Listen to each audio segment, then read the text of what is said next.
Meu nome é Roberto Veras de Oliveira, eu sou professor de Sociologia da Universidade Federal da Paraíba, lotado no Departamento de Ciências Sociais e no programa de pós-graduação em Sociologia. Minha especialidade é na sub-área de Sociologia do Trabalho. Bom, então, eu nasci em 1961, na cidade de Campina Grande, na Paraíba. Campina Grande é o que ficou denominado, conhecido como um entreposto comercial entre o litoral e o sertão, né, da Paraíba. Isso aconteceu com outras cidades também nordestinas, a exemplo de Caruaru, de Feira de Santana, Caruaru em Pernambuco, Feira de Santana na Bahia. Ou seja, nessa faixa intermediária entre o litoral e o sertão, é uma região chamada de Agreste. É uma região estreita, menor em termos de dimensão, e ela foi ocupada num segundo movimento de interiorização da colonização do Brasil e do Nordeste. No primeiro momento, você tem a plantation, né, digamos, a ocupação com a cana-de-açúcar, que será a principal atividade econômica por muito tempo, por séculos, na região Nordeste, nessa área disso que nós chamamos hoje de região Nordeste. Mas na medida em que a cana vai se estendendo, ela vai gerando outras atividades secundárias. Nesse caso, são atividades fornecedoras de alimentos, de suportes, etc. Então, isso acontece inicialmente numa franja no próprio litoral. No segundo momento, isso vai ocupar as terras mais adentro, que é essa região do Agreste. E no terceiro movimento vai ocupar o sertão, que é uma vasta área de semiárido do Nordeste brasileiro, né? Então, essa região intermediária, ela acabou tendo uma população, né, concentrada, de pequenos produtores, né, uma grande quantidade de pequenas cidades, e ali também se desenvolveram algumas cidades que assumiram o papel de entreposto comercial, ou seja, uma base, né, de troca, né, de cruzamento entre os produtos do sertão e os produtos do litoral. Campina Grande, portanto, se tornou, né, já no começo do século XX, né, na principal cidade do interior, né, dessa região, dessa área do Nordeste, essa área mais oriental do Nordeste, né? Especialmente a partir da instalação da rede ferroviária. Aí já coincide com o desenvolvimento da cultura do algodão. A cultura do algodão vai ter uma importância muito grande, vai praticamente concorrer com a importância da cultura canavieira, que estava em decadência nesse período, né, já vinha desde o século, né, XVIII, especialmente no século XIX, entrando em decadência, mas ainda era a atividade principal, né, e o algodão, a partir do final do século XIX, né, começo do século XX, vai se projetando como sendo uma atividade de grande importância, e Campina Grande é beneficiária disso, porque ela vai ser o centro processador, né, desses produtos, né, dos produtos do algodão, os caroços do algodão, que vão servir para óleo, né, e a pluma, que vai servir para tecido, né, para a indústria têxtil. Então, é uma cidade que adquire inicialmente esse perfil de uma cidade comercial. Depois ela vai se industrializando, inclusive, ela vai ser uma referência industrial nessa região interiorana do Nordeste, né? Especialmente no segmento de têxtil, no segmento de calçados, né? No segmento de couro, etc. Mas na passagem aí já para os anos 60, dos anos 70, a economia de Campina Grande vai entrar em decadência, a economia, digamos, esse segmento mais industrial, também o comercial, porque no âmbito do regime militar houve um investimento muito grande para concentrar as atividades econômicas nas capitais, e a Paraíba nós tínhamos uma situação diferenciada, né, da maioria dos estados, em que havia uma cidade que competia com a capital, que era Campina Grande e João Pessoa. Então, né, a partir dali, dos anos 60 e sobretudo 70, João Pessoa vai, né, adquirir um papel cada vez mais preponderante, cada vez mais importante do ponto de vista econômico, administrativo, né, e político, né, e isso secundariza Campina Grande nessa relação, né? Mas a atividade que vai acabar, digamos, substituindo um pouco, no sentido de manter uma certa importância da cidade no âmbito regional, é a atividade educativa, né? Campina Grande vai ter um campus da Universidade Federal da Paraíba, o segundo campus, mais ou menos do mesmo patamar, um pouco menor, mas do mesmo patamar do campus de João Pessoa, né? Vai criar uma universidade própria, pública, que é a Universidade Regional do Nordeste, né? E que depois será transformada em Universidade Estadual da Paraíba. Portanto, o principal campus da Universidade Estadual da Paraíba ainda hoje é em Campina Grande e não em João Pessoa, né? Então, Campina Grande se tornou uma cidade de referência nessa área educativa, redes públicas desde o primário até o secundário e principalmente o universitário, atraindo inclusive estudantes de outros estados da região Nordeste, né, para cursos, né, especialmente na área tecnológica, como engenharia elétrica, engenharia civil, engenharia mecânica, economia também, etc. E tal, né? Então, eu nasci em 1961, a cidade, digamos, ainda tinha essa aura de cidade comercial e industrial, né? A minha família é de origem rural, a família dos meus pais são, né, oriundos de famílias de pequenos agricultores, da região do Agreste, do Brejo, da Paraíba, que é uma região mais de clima mais ameno e de terras mais férteis e de planaltos, né, mais altos. E eles vieram muito cedo para Campina Grande, minha mãe, né, ainda quando criança, meu pai, né, já como adulto, mas no início da juventude, e vão se estabelecer em Campina Grande, né? Ambos tiveram muito pouca escolaridade, né? Os dois chegaram a cursar até o 4º ano primário, né? Mas o meu pai conseguiu, digamos, adquirir alguns conhecimentos técnicos, né, que favoreceram uma inserção dele no mercado de trabalho, além de ter feito, né, um ensino básico, né, de boa qualidade.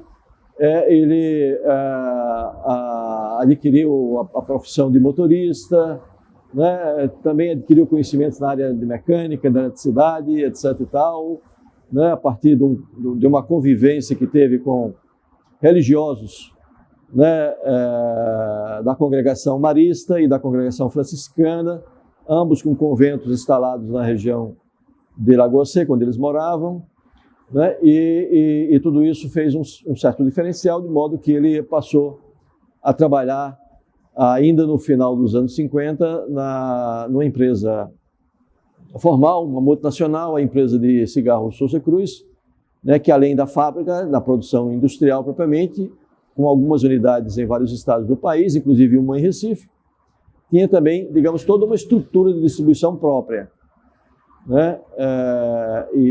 Portanto, digamos, o trabalho era formal, estruturado, etc. e tal, e isso favoreceu, né, uma certa condição diferenciada da média dos trabalhadores da nossa condição social, que, em geral, eram informais, trabalhadores autônomos, informais, né?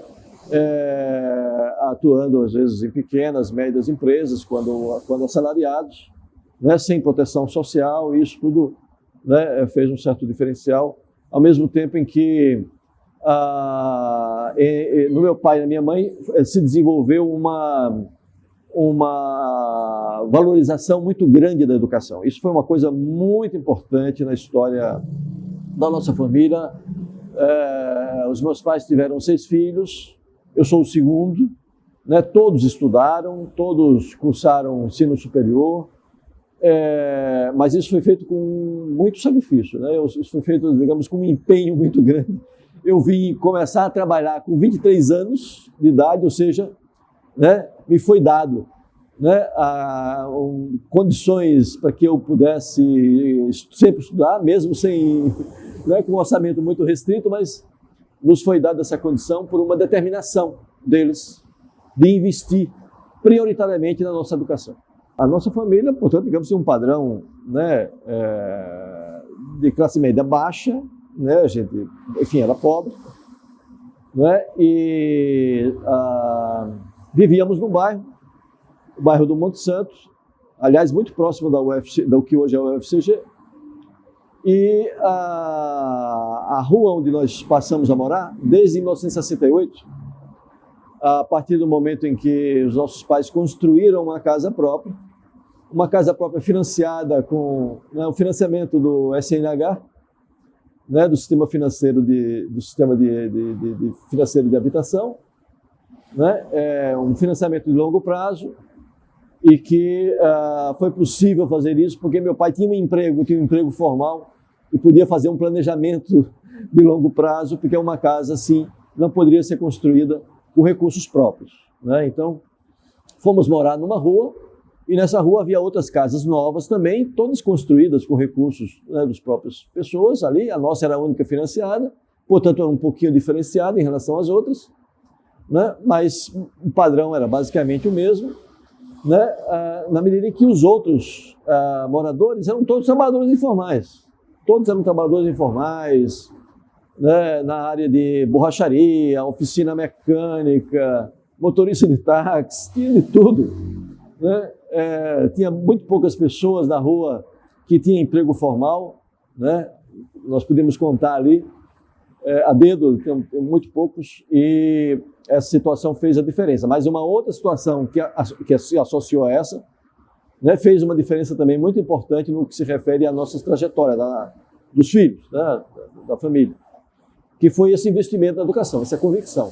Porque do mesmo jeito que os outros, meu pai também e minha mãe eram pouco escolarizados. Entretanto, eles tinham essa determinação, coisa que isso não era comum nos outros casos, mesmo porque havia necessidade de que os filhos entrassem mais cedo no mercado de trabalho. No nosso caso havia também. E até amigos do meu pai diziam, né, mas por que você... Até o irmão dele dizia assim, mas por que você tem tantos filhos, todos homens? Porque nós somos 5 homens e uma mulher, a última, né, e não põe esse pessoal para trabalhar, para lhe ajudar, né, já que você vive aí num sacrifício tão grande, né? E a convicção deles era outra. Nós éramos 4 filhos mais velhos, praticamente, digamos, com a diferença de 1 ano de idade, de um para o outro. O mais velho, eu, o segundo, depois vinha o terceiro e o quarto, mais ou menos um ano de diferença entre, né, de um para o outro. Então, uma estratégia adotada por eles para economizar no material escolar, porque não era escola privada, era escola pública, era gratuita, mas tinham os custos do material escolar. Então, tinha custos, né? E uma maneira de economizar aí era nós fazermos as séries em dupla, né? Então, eu e o meu irmão mais velho, nós estudamos do jardim de infância até o terceiro ano do segundo grau, na mesma sala de aula, sempre, usando o mesmo material. Aí ninguém riscava, nenhum de nós riscava livro, entendeu? Ou seja, tinha um cuidado muito grande com os livros para que não houvesse uma danificação, dano, né? O livro não prejudicasse o outro. A mesma coisa aconteceu com os 2 seguintes, né? Também fizeram a mesma coisa, até o terceiro ano do segundo grau, né? Então, isso é digamos, uma situação, né, que ilustra um pouco essa condição. E nós fizemos esse percurso todo em escola pública, né? Apenas o jardim de infância, que foi 1 ano lá, 2 anos, não me lembro agora, foi feito numa escola da igreja, que eu nem me lembro se eles pagavam alguma coisa muito, muito grande, certamente não, era uma escolinha, né, criada pelo próprio frade, para exatamente abrigar as crianças e tal, né? Então, certamente ali o preço era muito pequeno. E nós, na sequência, ou seja, no primeiro ano do primário, nós já ingressamos numa escola pública, sempre em escolas mais ou menos perto da nossa casa. Então, ou seja, o que indicava uma presença de uma rede pública de escolas do primário até a universidade, que era muito próxima também da nossa casa.